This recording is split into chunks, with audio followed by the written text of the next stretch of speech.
Live from Washington, D.C., this is Balance of Power with Joe Mathieu and Kaylee Lines.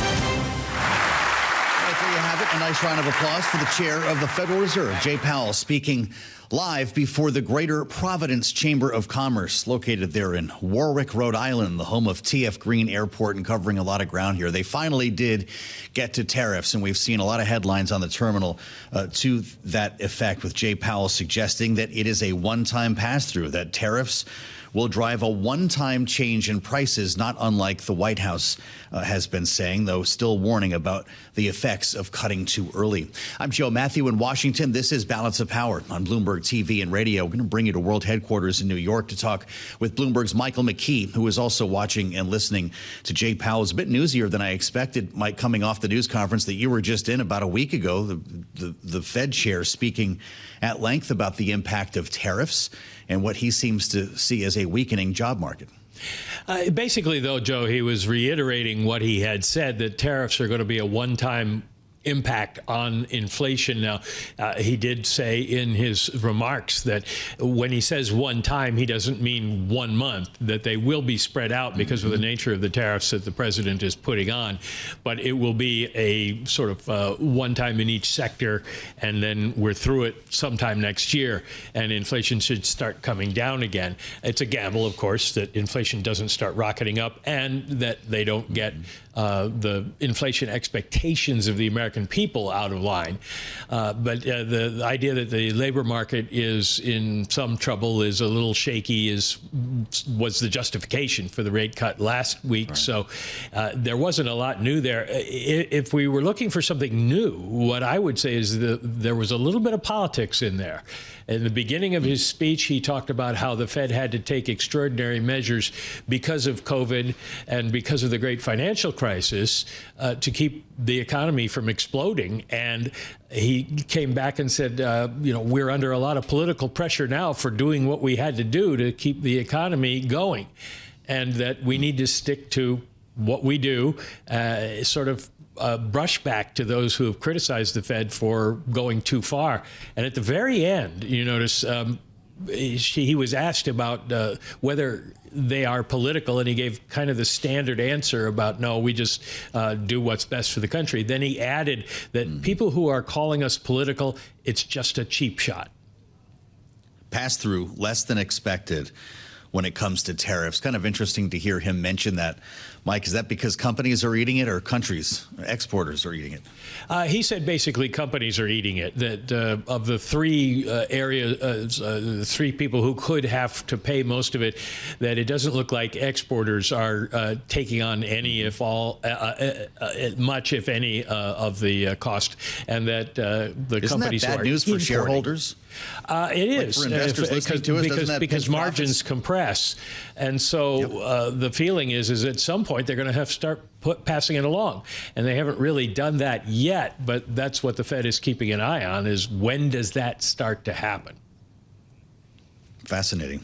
A lot of Fed speak right now, Michael. This is the environment that we're in. Is Wall Street listening? Because you wouldn't tell by looking.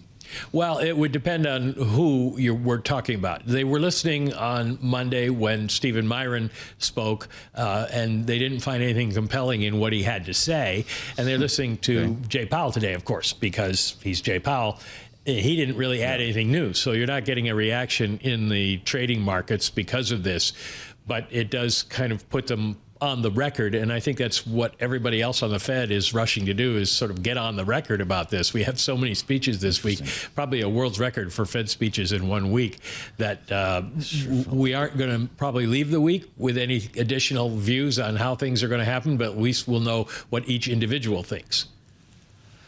All right, Michael, keeping us honest as always from World Headquarters in New York with his view on the Fed. Michael McKee, Bloomberg International Economics and Policy Correspondent. Let's see how the markets are faring right now. Charlie Pellet has that for us as well from New York. Charlie, how are we looking? Right now, lows of the day, recapping, resetting. You heard the remarks on Bloomberg. Fed Chair Jay Powell offering no hints on whether he might support a rate cut at the central bank's October meeting. Action fairly muted, somewhat muted, as Powell said the outlooks for the labor market and inflation face risks. Here's where we stand again. Low of the day with the S&P now down 28, drop there of 0.4%. Dow Industrials lower by 56. That is a drop of 0.1%. Nasdaq down 0.6%. The only green right now, Russell 2000 index of small cap shares. It is advancing by 0.3%. The 10-year on this J. Powell Tuesday, 4.12%. The 2-year, 3.59%. Spot gold trading at a record up 1%, 37.83 the ounce. West Texas Intermediate crude up 1.6%, 63.30 per barrel of WTI. Kenvue shares, they are higher right now by 3.3%, making up some of yesterday's 7.5% drop as President Trump's call for pregnant women to avoid Tylenol drew sharp criticism from researchers who say the advice ignores decades of evidence and could endanger mothers and babies. Again, Kenvue up now by 3.2%. Again, stocks lower, S&P down 0.4%. Balance of power continues right now, and back we go to Washington. Once again, your host, here he is, Joe Mathieu. All right, Charlie. Great to have Charlie Pellet along for the ride every day here on Balance of Power. We're live in Washington on Bloomberg TV and radio, live as well on YouTube and Bloomberg Originals and satellite radio channel 121. Thank you for being part of our conversation today. As we try to unpack the words of President Trump, that's how we started the broadcast a bit earlier today with President Trump at the United Nations. We're going to assemble our panel next to get their take on a speech that many, I guess, saw coming. It is President Trump, after all, but a thumbing of the nose, for lack of a better phrase, at the globalists he referred to in the room. Here's a taste of the president earlier today in New York. We have reasserted that America belongs to the American people, and I encourage all countries to take their own stand in defense of their citizens as well. You have to do that because I see it. I'm not mentioning names. I see it, and I can call every single one of them out. You're destroying your countries. They're being destroyed. It's time to end the failed experiment of open borders. You have to end it now. Let's see. I can tell you, I'm really good at this stuff. Your countries are going to hell. Going to hell was the message for those in the room. More than 100 world leaders gathered in New York. And we play it to the panel now. Bloomberg Politics contributors Jeanne, Zaino, and Rick Davis are with us. Rick is our Republican strategist and partner at Stonecourt Capital. Jeanne is our Democratic analyst and democracy visiting fellow at Harvard Kennedy School's Ash Center. Rick, what was that? Did the president plan to give the room a middle finger today? Well, for sure, right? I mean, he actually pretty much read the speech that he planned to give, even though there was some veering off script from time to time. And it was clearly a doctrinal speech about America first. The themes he struck on immigration and security and climate all come right out of the America First playbook. And I would say, if you believe in American exceptionalism, if you believe in the fact that America is the greatest country for good in the world, and that much of the prosperity and safety that we've experienced since World War II has been because of our leadership around the world, you would have been aghast by the speech today. Big step backwards with the people who believe in that kind of concept for America. Yeah, we're going to be, by the way, speaking in just a couple of moments with the president of Latvia, and we'll be curious to get his reaction. He's at the UN right now. Jeanne, the president spoke directly to the organization itself, not only the members who were in the room, asking what is the purpose of the United Nations? All they seem to do is write a really strongly worded letter. Is there some truth to that? Yeah, it's the 80th anniversary of the UN. I would have liked to hear what the plan for the U.S. is in terms of seeing the UN into the future. The president is right. Reforms are necessary. But unfortunately, he spent, Joe, 5 minutes talking about how aggrieved he was that over the last 20 years, the UN has failed to take him up on his offer to redecorate and renovate the UN. I mean, for those of us who watch Trump on a daily basis, none of this was new. But once you got past the teleprompter, the escalator, and the renovations of the UN, what we're left with is a world that 7-8 months into his administration is less safe. And the United States' place in it is less safe than we were when he started. And that's why what was stunning is not only nothing on the 80th anniversary, But what about China? He barely mentioned our major competitor in China, almost nothing on Russia, but a lot of vitriolic language on our closest allies who he says are going to hell. Talked about climate change at length, Rick, calling it the greatest con job ever perpetrated on the world. He said that the Biden administration had lost more than 300,000 children to human trafficking, and that many countries were on the brink of destruction due to their reliance on green energy. You mentioned a couple of years ago this speech would have played very differently. For those in the room, does he not need to back up any of those statements?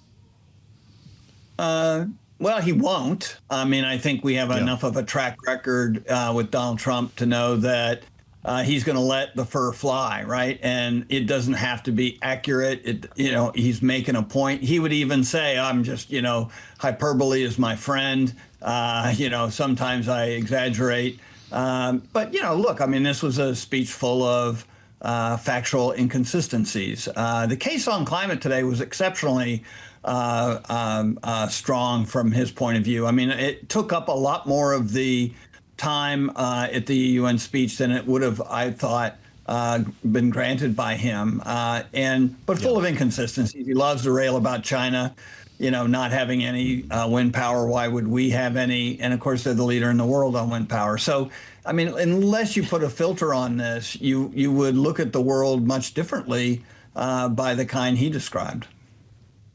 As the president now heads for his meeting with Muslim leaders and a reception of world leaders this evening before heading back to Washington, D.C., it's a great pleasure to be joined by the president of Latvia. President Edgars Rinkēvičs is with us live from the United Nations in New York on this important day. And Mr. President, we welcome you to Bloomberg TV and radio. The president, in a news conference just a moment ago, as you were sitting down to talk with us on Bloomberg, said that NATO countries should shoot down aircraft entering their airspace, of course, referring to the Russian incursions on Polish airspace as well as Estonian airspace. Is your country prepared if that happens? Well, actually, Latvia, as well as other Baltic states, are under the NATO air patrolling mission. So that kind of decision should be taken by NATO command. But I think that President Trump and other leaders who have expressed their views on this issue are right. If Russian aircrafts keep flying, keep violating our airspace, NATO's airspace, then the only way how to stop them is to show force. And from that perspective, I would say that we are going to push for more stringent NATO policy in this regard. Interesting. I'd love if you have more details on those changes and the potential for increasing air defenses along the Russian border. Is there a way to deter Russia from flying these missions? Yes, there is. Actually, we have two issues here. Number one, it's drones that have been flying into the Polish, Romanian, also Latvian territory. Mostly, we have seen those kind of incursions as tests. And here, more anti-drone defense is needed. Actually, that's a bit also the kind of race when it comes to technologies. Number two, it's what happened with Estonia. MiGs flying into the Estonian territory, and here, as I said, to some extent the Baltic states are in a very peculiar position because we do not have our fighters. Since we joined NATO back in 2004, there is so-called Baltic air policing mission. What has been decided that policing mission will become a full-fledged air defense mission. And then I think that rules of engagement need also to be upgraded in a way that if Russians continue, then yes, indeed, the opening of fire would be an alternative. Can we stop Russians?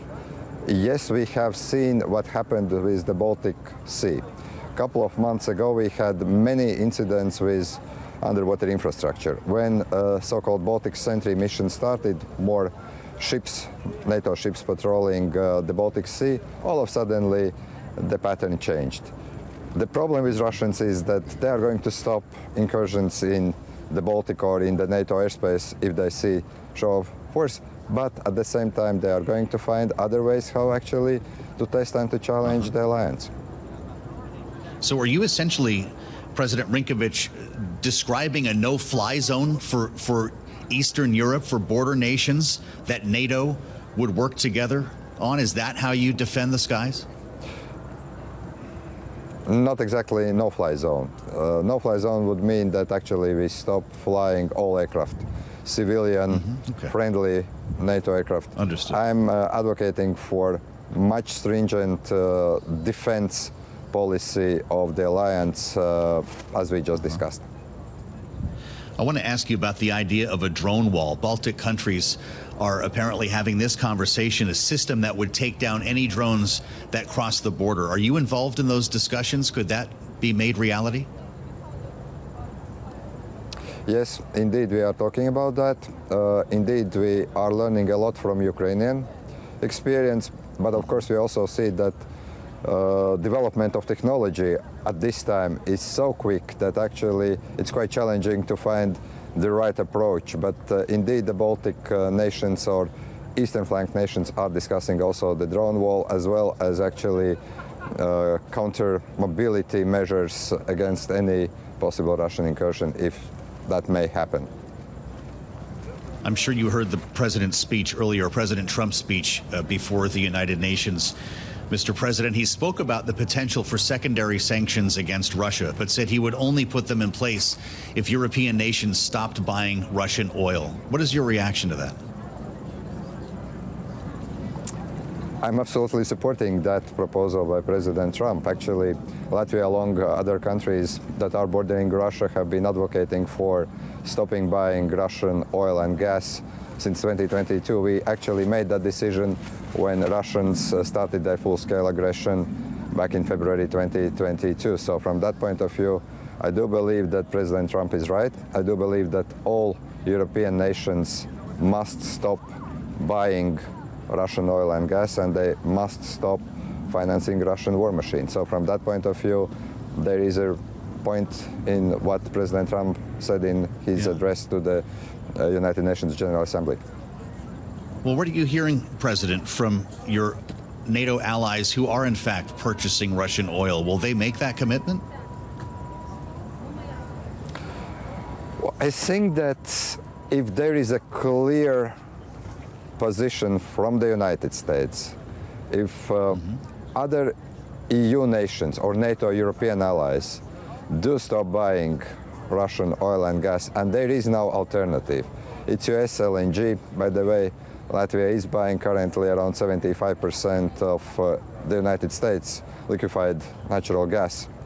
Then I think that those countries may change their mind, and I think that the position of the United States in this matter is very relevant. So I do hope that all capitals in Europe are hearing the statement from the United States at this point.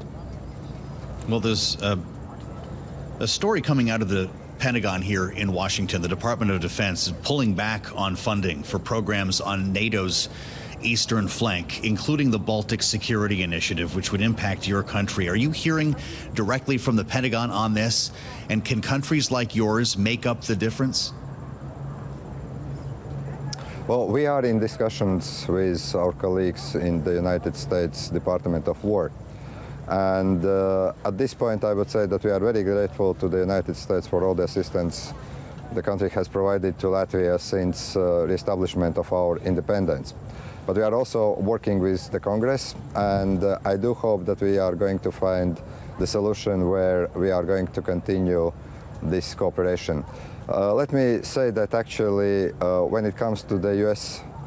aid in this regard, then we are mostly buying the U.S. equipment, and also we are then financing that purchase also not only from U.S. funds, but also Latvian or the Baltic funds. So this is where we are in the process, so I can't confirm that the kind of final decision has been made. And I do understand the push from the United States when it comes to more financing, but let me remind the viewers of Bloomberg also that countries like Latvia currently spend almost 5% on defense of GDP, because we understand what capabilities we need, and I do hope that also this message is going to be heard in U.S. government as well. Spoken like the president of a frontline nation, sharing a border with Russia, certainly. I'm curious, Mr. President, what your thought was on the message today from President Trump. He spoke to the room. He said, your countries are going to hell. Was that the message that you needed to hear today? I think that the United Nations is a great place where different opinions, different views are being expressed. And I think that sometimes, frankly, I'm attending those UNGA meetings in different capacities as the foreign minister before I became president since 2009. And sometimes you will probably need to get kind of very strong language to wake up. But definitely I hope that we are going to find common language with everyone in the room when it comes to the critical issues of the global development, be it climate change or be it other issues. However, I think also that one thing that is currently an issue here with the United States is that this organization needs reform, be it UN Security Council. We see that when it comes to the war in Ukraine, or it used to be Syria a couple of years ago, this organization was not capable to deal with challenges that actually it was created for. That's a very diplomatic answer, Mr. President. President Trump referred to many countries on the brink of destruction. Well, that's true. Due to their use of green energy. Does he have the wrong or the right idea there? I think that this discussion about climate change and what should we do is now developing. And, you know, from time to time we get into extremes.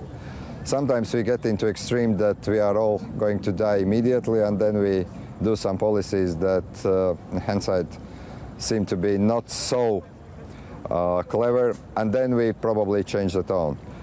In my own country, we have now that debate as well. What should we do, and are we exaggerating? So from that point of view, I think that the climate change is real. The issue is how you deal with that, whether those policies we are agreeing are the right ones, whether windmills are the right answer. Back home, we have the same debate. I would actually be happy to continue that discussion, and probably in this kind of clash of opinions, we can probably find the right policy as well. Yeah, interesting. Before you leave us, Mr. President, and get back to your meetings at the UN, I want to get back to where we started, and that is the looming threat from Russia, and specifically from Vladimir Putin. What is the message from your country, from you, to Vladimir Putin as he considers pushing the line, as we've been referring to it, in countries like Latvia? If he decides to fly into your airspace, if he sends drones or aircraft, what would be your warning ahead of that decision? My warning would be learn from history, because pushing the envelope, crossing the line, at one point means that you are losing everything. And I think that the message that we are hearing from NATO allies, from President Trump, from President Erdogan, from other leaders of the alliance, are very, very clear messages. So don't even try. President Edgars Rinkēvičs, the president of Latvia, with us live from the United Nations. The General Assembly underway now in New York. Mr. President, thank you for the insights and for spending time with us today on Bloomberg. I'm Joe Mathieu in Washington as we digest some of the remarks we just heard from the Latvian president. We want to update the markets. We'll talk with our panel on the other side. Charlie Pellet is watching stocks and bonds in New York at World Headquarters. Charlie, how are we doing? All right, now lows of the day. We have got the Dow, the S&P, NASDAQ. They are all retreating. Joe Mathieu, tech stocks especially are swooning right now. Let's get right to the numbers, because we got NASDAQ down 213 points now, down 0.9%. Traders driving stocks from records. Fed Chair Jay Powell offering no hints on whether he might support a rate cut at the Central central bank's October meeting. Russell 2000 index of small cap shares, last update told you it was higher. Right now down 0.2%, keeping it all in context. S&P 500 index trading lower by 40, down 0.6%. The Dow now down 129, drop there of 0.3. Nasdaq down 0.9%, but again, Russell 2000 index giving up earlier gains, down now by 0.2%. Our Mag 7 index being hit especially hard, down 1.4%. Again, the S&P down 0.6%. 10-year 4.11%, the 2-year 3.58%. Gold up 0.9%, 37.80 the ounce, and West Texas Intermediate crude up 1.6%, 63.27 a barrel. Again, recapping, stocks now lower, S&P down 0.6%. Balance of power continues now. Back we go to Washington. Once again, your host is Joe Mathieu. All right, Charlie, many thanks. Live from New York, Charlie Pellet on the markets, and he'll be back coming up at the top of the hour with more where that came from, 2 p.m. Eastern time here on Bloomberg TV and radio. The delegation from Iran that is on the ground in New York to attend the United Nations General Assembly that we've been talking about today will not be able to enjoy the $1.50 hot dog at Costco. Indeed, guidance restrictions from the administration have gone out here. The State Department requiring Iranians traveling to the UN's big event here to obtain the government's permission before they shop at wholesale club stores like Costco or Walmart, Sam's Club. This is real. If they want to purchase luxury goods, according to a document on the Federal Register website, we will not allow the Iranian regime to allow its clerical elites to have a shopping spree in New York, while the Iranian people endure poverty, crumbling infrastructure, and dire shortages of water and electricity, according to a State Department spokesman. This is normal. They're typically held to a radius around Columbus Circle. But apparently Costco in any neighborhood will be off limits. They have the small Costcos, James, I guess, in Manhattan. I didn't think that was a thing in New York. We bring Jeanne Zaino back into the conversation, Bloomberg Politics contributor, our Democratic analyst, following our conversation with the Latvian president. Jeanne, a lot of folks who were in that room, you just heard a very diplomatic conversation, are still recovering from some of the language that they heard from President Trump. Your countries are going to hell, the message today from the president, as we touched on briefly with yourself and Rick Davis earlier. What did you make of the reaction from the president of Latvia? By the way, Joe, I am a proud member of Costco and BJ's. Good so job. We have some of those, although not directly in the city, to your point. I just didn't realize that that was a #1 shopping destination for Iranian diplomats visiting. So this is all new to me. No. I thought it was a really interesting conversation with the president, certainly diplomatic. I loved when he said that's what he gets paid for, and it's true. And I also, as an aside, like that he too uses the word UNGA, because that's always a debate this week. Is it UNGA? What, you know? But I think #1, what was so important was that he said very explicitly that he does support the president when the president says that NATO members have got to stop buying oil, that this is critical. And of course, he said his country has cut back since the incursion by Russia.